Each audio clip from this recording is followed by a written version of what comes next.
بسم الله الرحمن الرحيم ربي يسر ولا تعسر وتمم بالخير وبك نستعين.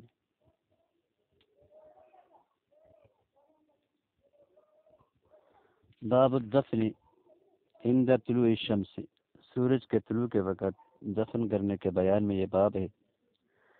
قال حدثنا عثمان بن ابي شيبة قال اخبرنا وكيع قال اخبرنا موسى ابن علي بن رباح قال سمعت ابي يحدث انه سمع عقبة بن عامر قال 3 ساعات كان رسول الله صلى الله عليه وسلم ينهانا ان نصلي فيهن او نقبر فيهن موتانا. کہنے لگے کہ عقبہ بن عامر نے کہا کہ 3 گھڑیاں ایسی ہیں کہ نبی کریم صلی اللہ علیہ وسلم نے ہمیں منع کیا کہ ہم ان میں نماز پڑھیں یا ان گھڑیوں میں، ان وقتوں میں ہم اپنے مردوں کو قبروں میں دفن کریں.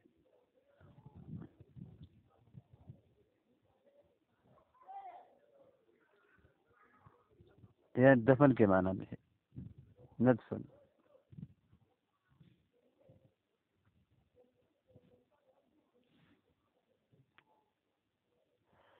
حين تطلع الشمس بازغة، جس وقت جو ہے وہ سورج، وہ 3 گھڑیوں کا بیان ہے، جس وقت سورج جو ہے وہ بالکل ظاہر ہو کے طلوع ہو جائے، حتی ترتفع، یہاں تک کہ وہ اوپر اٹھ جائے. اوپر اٹھنے تک آپ نے جو ہے نماز نہیں پڑھنی، اوپر اٹھ جائے تو پھر پڑھ سکتے ہیں. وحين يقوم قائم الظهيرة حتى تميل، اور جب جو ہے وہ قائم الظہیرہ یعنی سورج کا قیام جو ہے وہ زوال کے وقت جب ہو، سورج یعنی کھڑا ہو زور کے وقت، یہاں تک کہ وہ مغرب کی طرف مائل ہو جائے، نیچے گرنا شروع ہو جائے. وحین تضیف الشمس للغروب، تو تضیف اور تضیف دونوں الفاظ آئے ہیں. اور جب مائل ہو جائے غروب کی طرف سورج، یہاں تک کہ وہ غروب ہو جائے. او کما قال، یہ جیسا کہ فرمایا نبی پاک نے.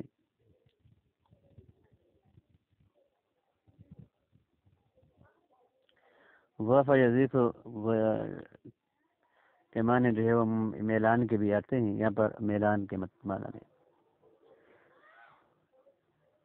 علماء نے ان 3 اوقات میں جنازے کی نماز اور دفن کے بارے میں کہ جواز میں اختلاف کیا ہے. اکثر اہل علم جو ہے وہ یہ کہتے ہیں کہ ان اوقات میں جن میں نماز مکروہ ہوتی ہے، جنازہ بھی مکروہ ہے.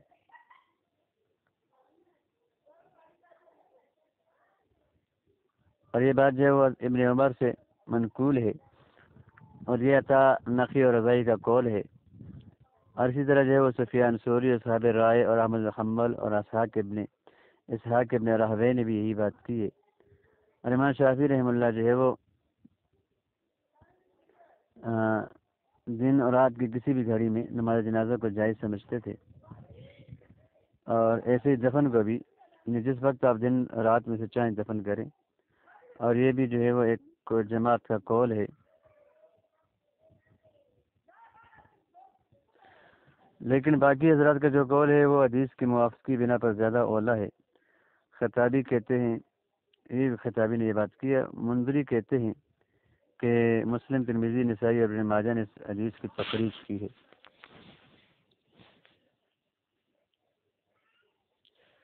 تو یہ وہ 3 اوقات مکروہ ہیں جن میں سجدہ جائز نہیں ہے، جن میں نماز جائز نہیں ہے.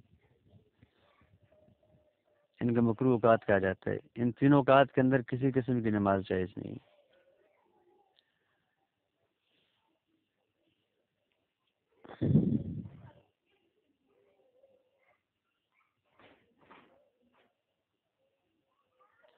باب اذا خضر جنائز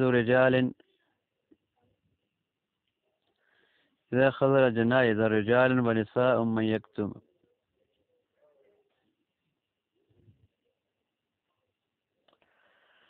قال حدثنا يزيد بن خالد بن موهب الرملي قال حدثنا ابن وهب عن ابن جريج عن يحيى ابن صبيح قال حدثني عمار مولى الحارث بن نوفل أنه شهد جنازة أم كلثوم وابنها فجعل الغلام مما يلي الإمام. جنائز الرجال ونساء من یکتم، عورتوں اور مردوں کا جنازہ جیسے کس کو آگے رکھا جائے گا؟ کہتے ہیں کہ وہ ام کلثوم کے جنازے میں اور ان کے بچے کے جنازے میں شریک ہوئے تو بچے کو جو ہے وہ امام کے قریب رکھا گیا. فَأَنْكَرْتُ ذَلِكَ وَفِي الْقَوْمِ، تو میں اس بات کو عجیب جانا.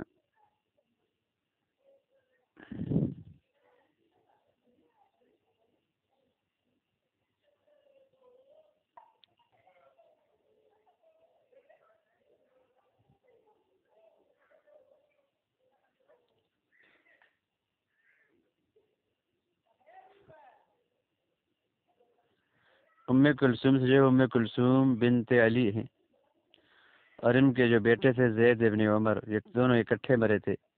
ان دونوں کا جنازہ اکٹھا اٹھایا گیا اور ان دونوں پہ جو ہے وہ امیر مدینہ نے جنازہ پڑھا اور ان دونوں کے سروں کے درمیان اور پاؤں کے درمیان برابری کی جب ان پہ جنازہ پڑھا.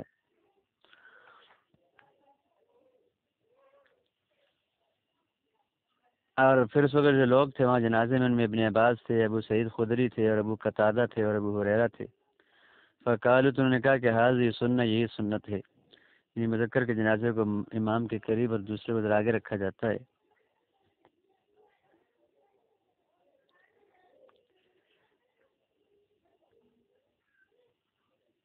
اور بحقی کے اندر الفاظ ہیں کہ وفی القوم الحسن والحسین وابن عمر وابو ہریرہ ونحو من 80 نفس من اصحاب النبی صلی اللہ علیہ وسلم. اور دار قطنی کی روایت میں کہ ابن عمر انہ صلی علی 7 جنائز رجال ونساء فجعل الرجال مما يلي الامام وجعل النساء مما يلي القبلة وصفهم صفا واحدا.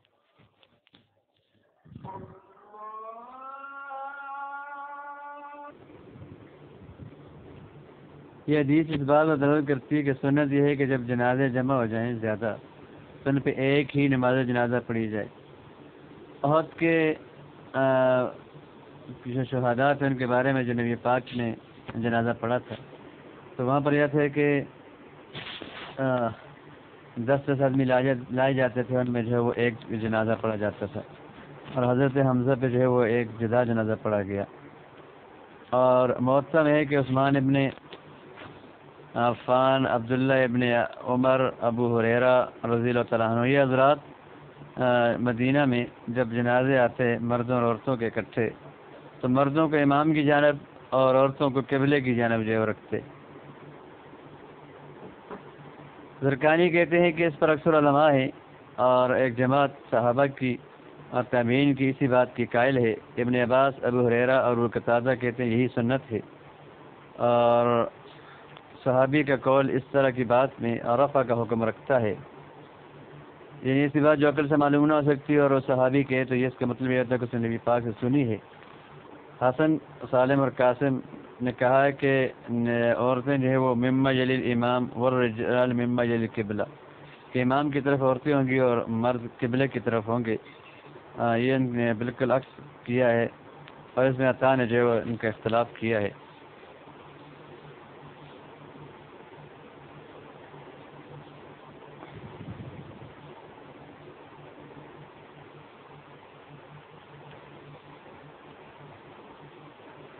باب این یقوم امام من المیت اذا صلی علیہ، امام جو ہے وہ کہاں کھڑا ہوگا میت کے جب وہ اس پہ نماز جنازہ پڑھائے. باب این یقف الامام اذا صلی علیہ.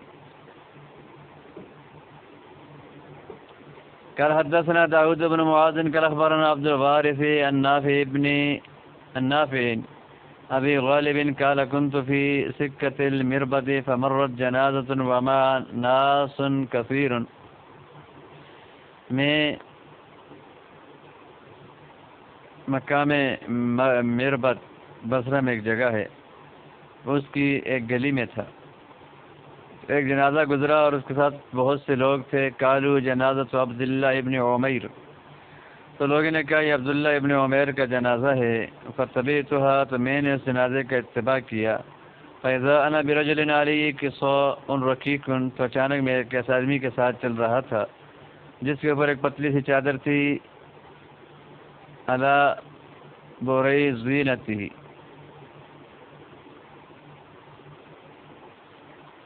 برزون کی تصویر ہے، برزون کی تصویر ہے. اور برزون جو ہے وہ اجمی گھوڑے کو کہا جاتا ہے.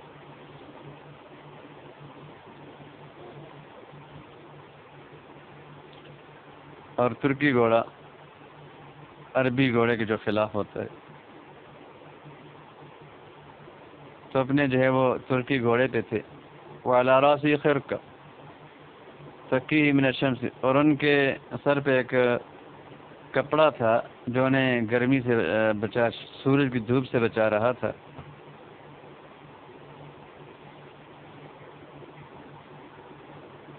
فقلت من هذا الدهقان، من هذا الدهقان، میں نے کہا یہ دہقان کون ہے؟ دہقان سمرات رئیس القریہ، یہ بستی کا جو بادشاہ ہے، یہ سردار، یہ کون ہے؟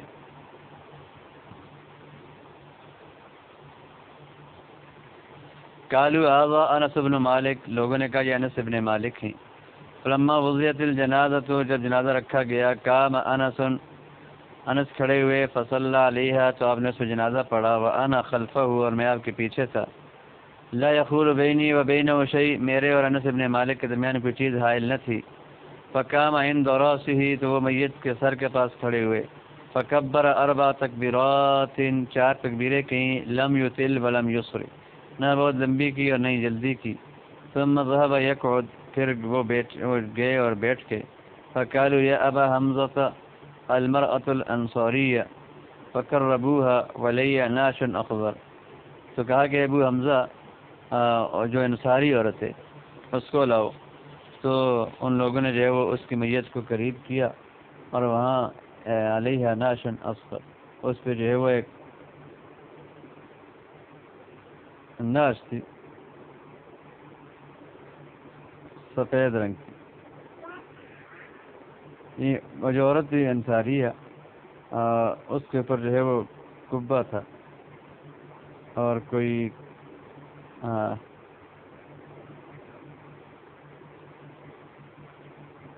اس چرپائی کے اوپر جو ہے وہ ایک سفید یعنی سبز رنگ کا کپڑا وغیرہ ڈالا گیا تھا. فقام عند حجیزہ، اب اس عورت کے جو ہے وہ حجیزہ کے پاس، حجیزہ آج کہتے ہیں پچھلے حصے کو، اور سورین کے قریب کا حصہ، تو پچھلے حصے کے پاس کھڑے ہوئے.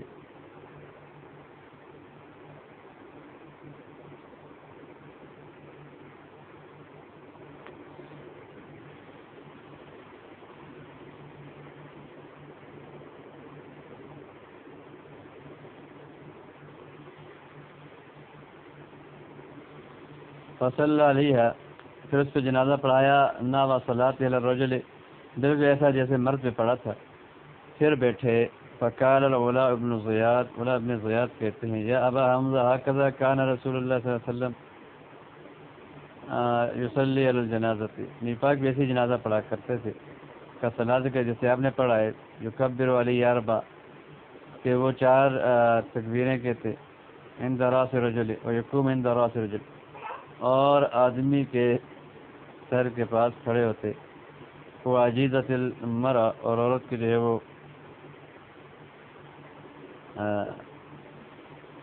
سورین کے پاس، اور سورین کے سامنے کھڑے ہوتے. قال نعم، آپ نے کہا جی ہاں. قال یا ابا حمزہ غزوت مع رسول اللہ صلی اللہ علیہ وسلم، کہا ابو حمزہ کیا آپ نے رسول اللہ صلی اللہ علیہ وسلم کے ساتھ جہاد کیا ہے؟ قال نعم غزوت مع حنین، میں نے غزوہ حنین میں آپ کے ساتھ جو ہے وہ جہاد کیا. فخرج المشرکون، مشرکین نکلے. فحملوا علینا، انہوں نے ہم پہ حملہ کیا. حتی رأینا خیلنا وراء ظہورنا، یہاں تک کہ اپنے گھوڑوں کو اپنے پیٹھ کے پیچھے پایا. وفي القوم رجل يحمل علينا فيدكنا ويختمنا فهضمهم الله وجعل.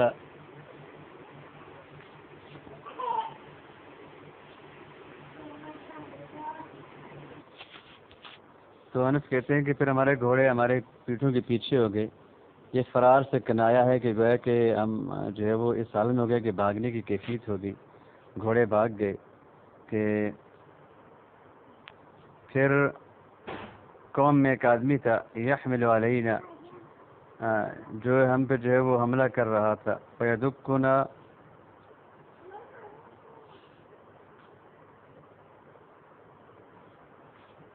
اور وہ ہمیں جو ہے وہ کوٹ رہا تھا. وہ ہمیں یدکنا ویختمنا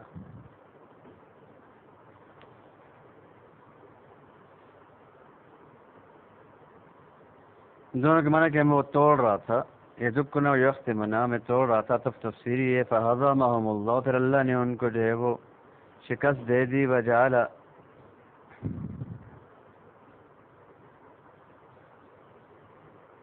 یجابہم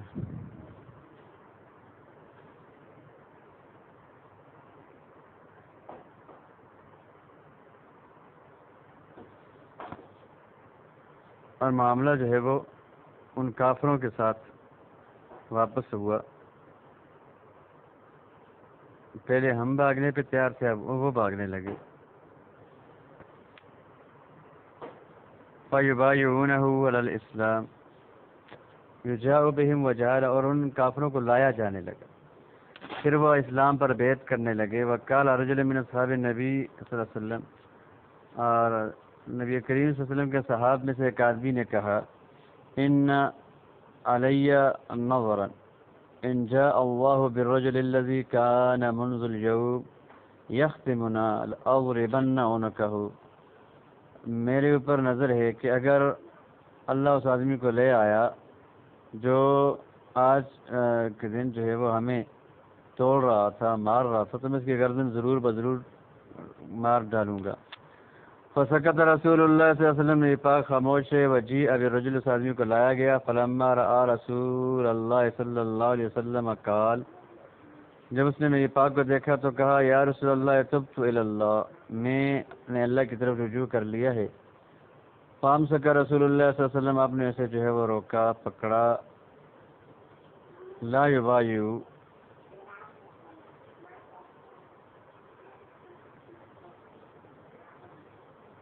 آپ رک گئے. نبی پاک کہا کہ آپ اس سے بیعت نہ کریں.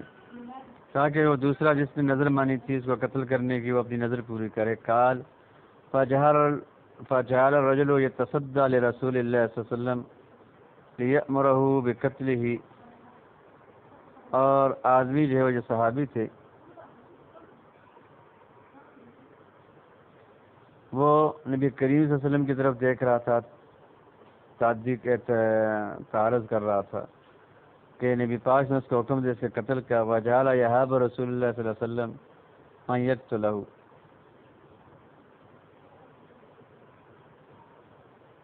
اور صحابی جو ہیں وہ نبی پاک صلی اللہ علیہ وسلم سے ڈر رہا تھا کہ کہیں جو ہے وہ اس بات سے کہ وہ اس کو قتل کر دے. فلما رسول اللہ صلی اللہ علیہ وسلم انه لا يصنع شيئا بايعه جب آپ نے دیکھا کہ یہ صحابی تو اس کے ساتھ کچھ نہیں کر رہا تو آپ نے اس سے بیعت کر لی. فقال الرجل یا رسول اللہ نظری تو صحابی نے کہا اللہ کے رسول میری نظر کدھر گئی میں نے تو نظر مانی اس کو میں قتل کروں گا.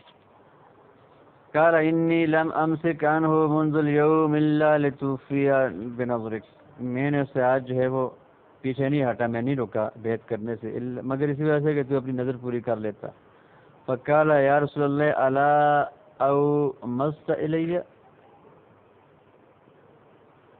کہ اللہ کے رسول آپ نے میری طرف جو ہے وہ ایماز میں نے اشارہ کرنا سے اشارہ کیوں نہیں کیا.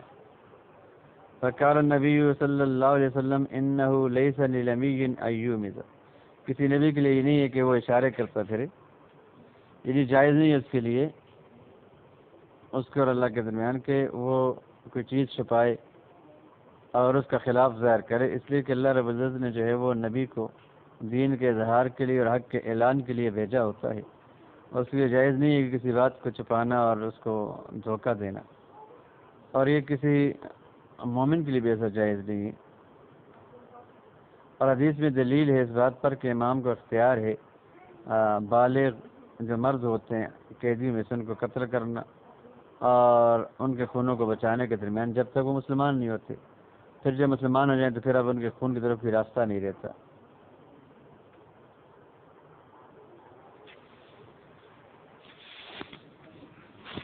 یہ حدیث اصل میں اس باب میں لائی گئی ہے کہ امام جو ہے وہ کہاں کھڑا ہوگا۔ اس میں اختلاف ہے کہ امام جنازے میں کہاں کھڑا ہوگا۔ امام احمد بن حنبل کہتے ہیں کہ عورت کے جو بالکل درمیان کے مقابل کھڑا ہوگا، اور رجل کے جو سینے کے سامنے کھڑا ہوگا۔ اصحاب رائے کہتے ہیں کہ مرد اور عورت کے جو ہے وہ سینے کے ساتھ ہی کھڑا ہوگا، سامنے کھڑا ہوگا۔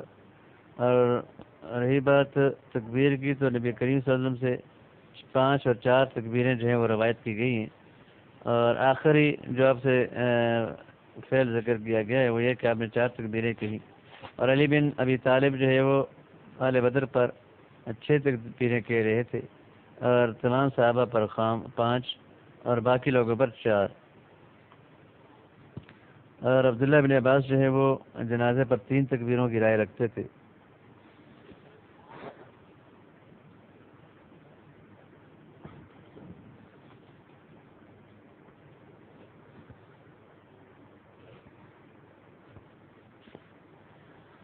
قال ابو غالب فسألت عن صنيع انس في قيامه المرأة عند عجيزته، تو میں نے جو ہے وہ پوچھا انس کے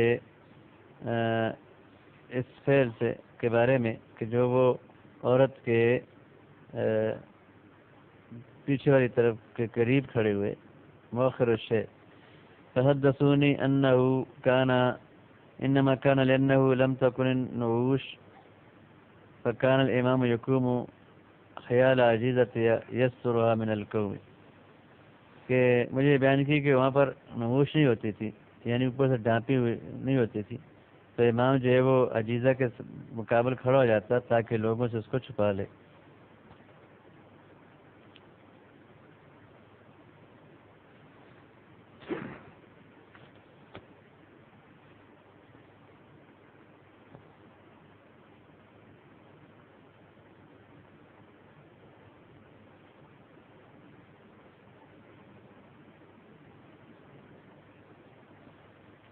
روایات مختلف ہیں۔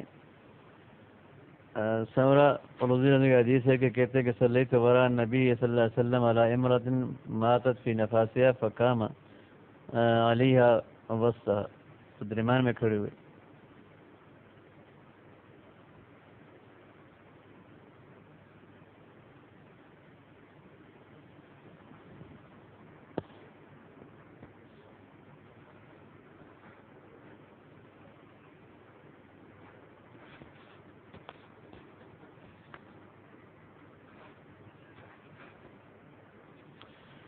قال ابو داود قول النبي صلی اللہ علیہ وسلم امرت ان اقاتل الناس حتى يقولوا لا الہ الا اللہ، نسخ من هذا الحدیث الوفاء بالنظر، وفاء بالنظر کی جو حدیث ہے اس سے جو ہے یہ بات منسوخ ہو گئی۔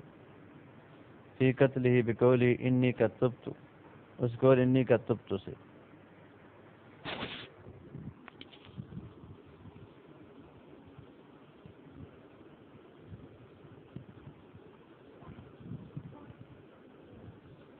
قال حدثنا مسدد قال اخبرنا يزيد بن زريع قال حدثنا حسين المعلم قال حدثنا عبد الله بن بريدة عن سمرة بن جندب قال صليت وراء النبي صلى الله عليه وسلم على امرأة ماتت في نفاسها فقام عليها للصلاة وسطا، تو درمیان میں کھڑی ہوئی۔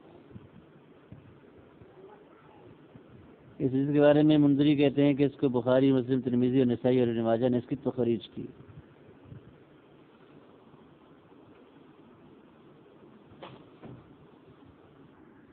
باب التکبیر فی الجنازۃ، علی الجنازۃ، جنازے پہ تکبیر کے بیان میں۔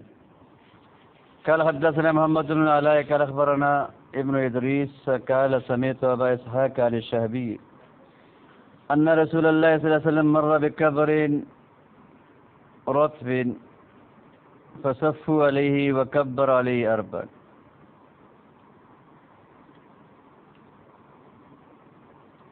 آپ صلی اللہ علیہ وسلم ایک جو ہے وہ تازہ قبر کے پاس سے گزرے، مطلب ایسی قبر کہ جس کی مٹی ابھی تر و تازہ تھی، دفن کا وقت اتنا نہیں گزرا تھا، اس لیے خشک نہیں ہوئی تھی.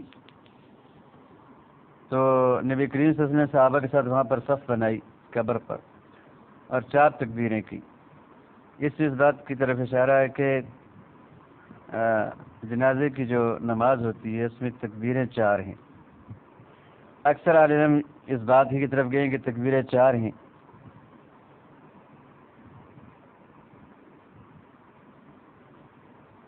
اور ابن مسعود، زید ابن ثابت اور برا ابن عازب وغیرہ بھی کہتے ہیں. ابن عبد الول نے استذکار میں ابو بکر بن سلیمان بن ابی حسمہ نبی کے طریق سے ذکر کیا ہے کہ کان النبی صلی اللہ علیہ وسلم یکبر الجنائز 4 و5 و7 و8 حتى جاء موت النجاشی فخرج فكبر 4 ثم ثبت النبي صلی اللہ علیہ وسلم على 4 حتى توفاه اللہ. تو پہلے تکبیروں کی تعداد بڑھتی کم ہوتی رہی اور پھر آپ آخری عمل جو تھا آپ کا 4 تکبیروں پہ آ کے ٹک گیا.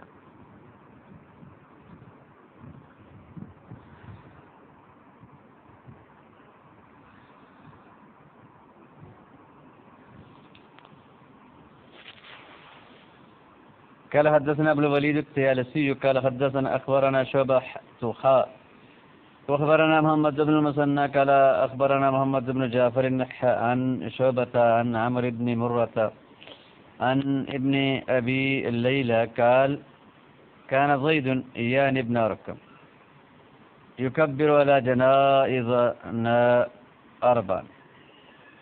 ہمارے جنازے پہ جو ہے وہ زید ابن ارقم جو ہے وہ 4 تکبیریں کہتے تھے. وانه كبر على جنازة 5. ایک جنازے پہ 5 کی تو فسألت میں نے پوچھا فقال كان رسول اللہ صلی اللہ علیہ وسلم يكبر. انہوں نے کہا کہ نہیں پاک بھی 5 بھی کہا کرتے تھے. ابو داؤد کہتے ہیں کہ وانا لحدیث المثنى اتقن،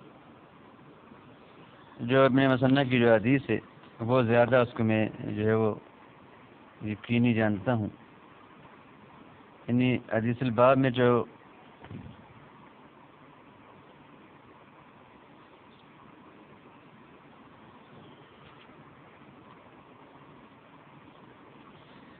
ابن مثنى کی حدیث ہے یہ زیادہ دور حا سے پہلے ایک سند ہے دوسری ابن مثنى والی.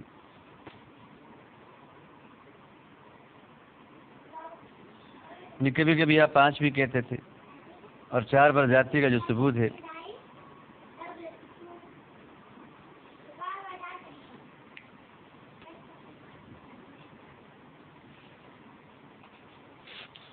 البتہ جمہور جو ہے اس بات پر ہے کہ آپ کا آخری عمر 4 تکبیروں کا تھا، گویا کہ وہ ماقبل کے لیے ناسخ ہے. اتقن کا منافظ میں اس کو زیادہ یہ حدیث مجھے یاد ہے. منذری کہتے ہیں کہ اس حدیث کو مسلم، ترمذی، نسائی، ابن ماجہ نے اس کی تخریج کی ہے.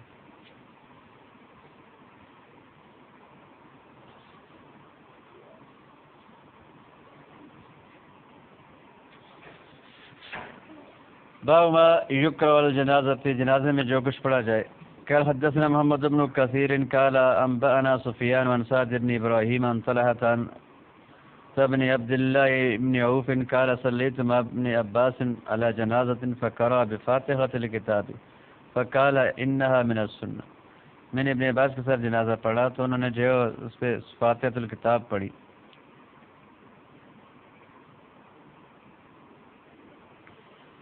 اور کہا کہ یہ سنت ہے.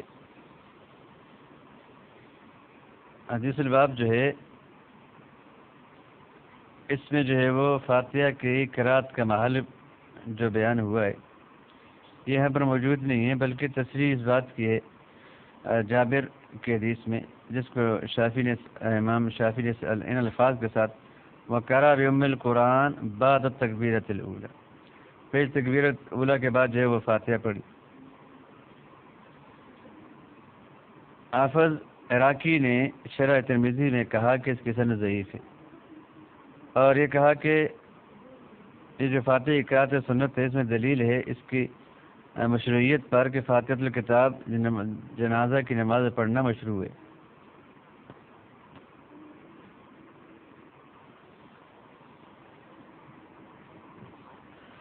یہی بات جو ہے امام شافعی احمد اسحاق کہتے ہیں، اور ابی ہریرہ ابن عمر سے منقول ہے کہ جنازہ کی نماز میں قرات نہیں، یہ قول امام مالک کا اور احناف کا ہے، اور عینی نے کہا ہے کہ صحابی کا قول من السنہ، اس کا حکم مرفوع کے حکم میں ہوتا ہے صحیح قول پر۔ بہرحال اس میں مشہور اختلاف ہے۔ دوسری حدیثیں جو ہے وہ فاتح قرات کے بارے میں جنازے میں آئی ہیں، اور حدیث اس کو بخاری، ترمذی اور نسائی نے اس کی تخریج کی ہے۔ احناف کے اس میں کوئی قرات نہیں ہے، ثنا ہے اور درود پاک ہے اور دعا ہے۔ باب الدعاء للمیت قال حدثنا عبد العزيز بن يحيى الحراني قال حدثني محمد يعني ابن سلمة عن محمد بن اسحاق عن محمد بن ابراهيم عن ابي سلمة بن عبد الرحمن عن ابي هريرة قال سمعت رسول الله صلى الله عليه وسلم يقول اذا صليتم على الميت فاخلصوا له الدعاء۔ میں نے پاک کو یہ کہتے سنا کہ آپ نے فرمایا کہ جب تم میت پر جنازہ پڑھو تو اس کے لیے دعا کو خالص کرو۔ ایدعو له بالاعتقاد والاخلاص، اعتقاد اور اخلاص کے ساتھ دعا مانگو اس کے لیے۔ اور مناوی نے کہا کہ ادعو له بالاخلاص لان القصد بهذه الصلاة انما والشفاعة للمیت، یہ دعا ہی ہوتی ہے جنازہ میت کے لیے، تو اس کے اندر جو ہے وہ خوب ارادے سے اور خشوع خضوع سے اس کے لیے دعا مانگی جائے، اخلاص کے ساتھ۔ اور کوئی بھی دعا اس وقت قبول ہوتی ہے جب اس کے اندر اخلاص زیادہ پایا جائے اور ابتہال ہو، اللہ سے رو کے مانگی جائے۔ اس میں دلیل یہ ہے کہ جو ادعیہ وارد ہوئی ہیں ان میں سے کوئی خاص مخصوص دعا متعین نہیں ہے، اور مصلی کے لیے جو میت کی نماز جنازہ پڑھ رہا ہے اس کے لیے مناسب ہے کہ اس کے لیے جو ہے وہ اخلاص کے ساتھ دعا مانگے، خواہ میت نیک ہو یا گنہگار ہو۔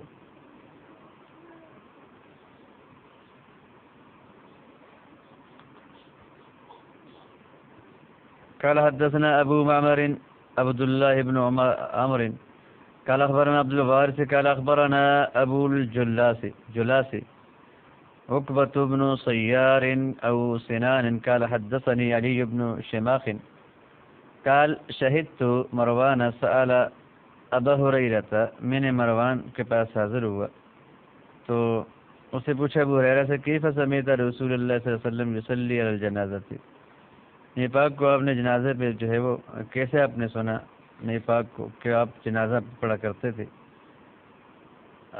قال اما الذي قلت قال نعم۔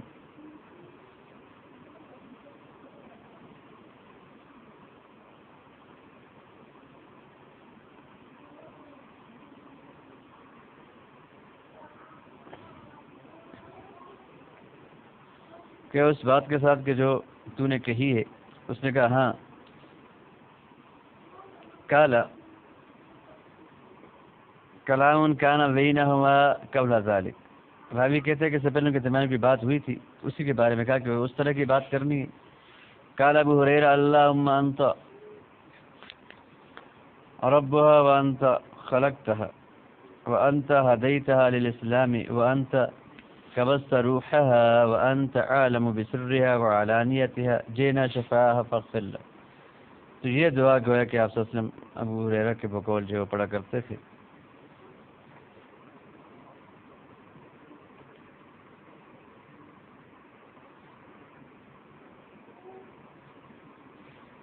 اس میں ترجمے کی ضرورت نہیں ہے، دعا کی آسان ہے۔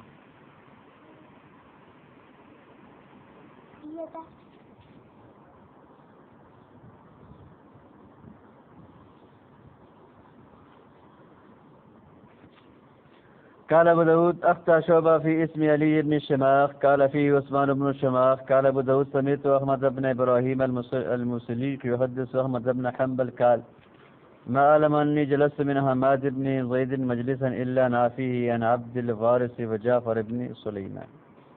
سند کے بارے میں یہاں پر بات کی ہے علامہ داود نے۔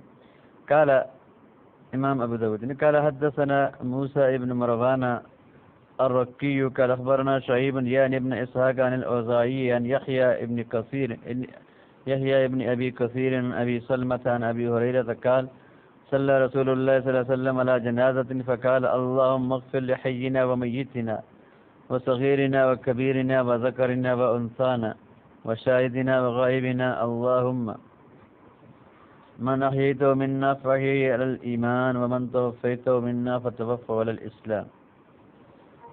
اور بعض روایت میں ساق سے من احییته منا فأحيه على الإسلام ومن توفيته منا فتوفه على الإيمان اللهم لا تحرمنا أجر ولا تضلنا بعد.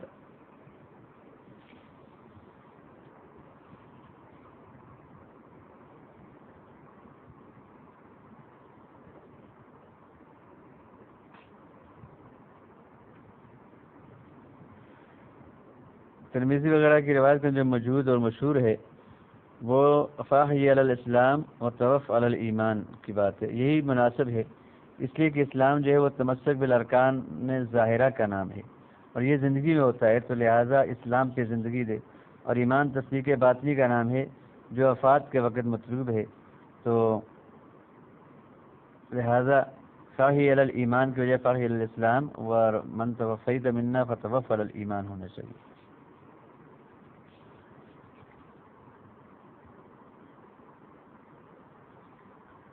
شوکانی بھی نیل میں کہتے ہیں کہ فاحی علی الاسلام کا جو لفظ ہے یہ اکثر کے نزدیک ثابت ہے، اور ابو داؤد کے اندر جو ہے فاحی علی الایمان و توفہ علی الایمان کے الفاظ بھی آئے ہیں.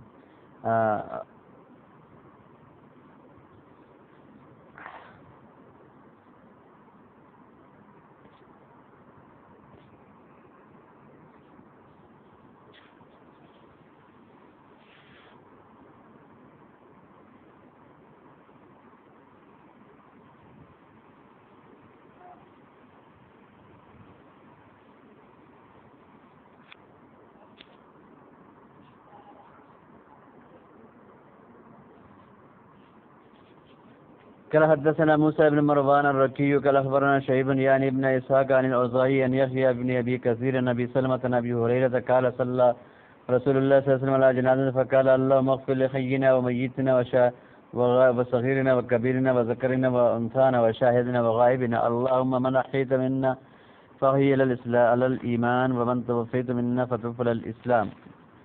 مشہور روایت میں اس کا عکس ہے اللهم لا تحرمنا أجر ولا تضلنا بعد. اور مشہور روایات کے اندر جو شاہدنا غائبنا جو ہے وہ پہلے اور صغیرنا کبیرنا بعد میں. دعا کے اندر وہی الفاظ جو منقول ہیں اور جو معصور ہیں انہی سے دعا مانگی جائے، زیادہ قبولیت کا جو ہے وہ یہ سبب ہوتا ہے. قال حدثنا عبد الرحمن ابن ابراہیم الدمشقی قال اخبرنا الولید وقال اخبرنا ابراہیم بن موسى الرازی قال انبانا الولید وحديث عبد الرحمن أتم قال أخبرنا مروان بن جناح عن يونس بن ميسرة عن حلب عن واصل بن الأشقى صلى بنا رسول الله صلی اللہ علیہ وسلم على رجل. کہتے ہیں کہ ہمیں نبی پاک نے جو قاضی بن رہے جنازہ کی نماز پڑھائی من المسلمین.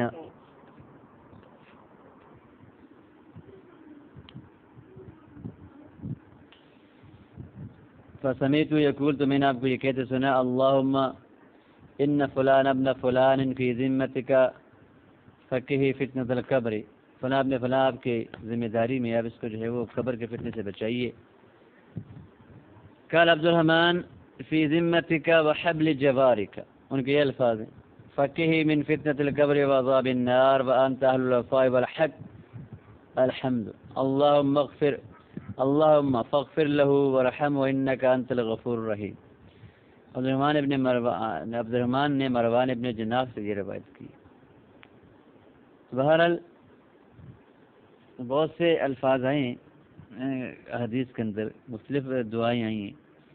مشہور دعا جو ہے وہ اللہم اغفر لحینا ومیتنا والی ہے.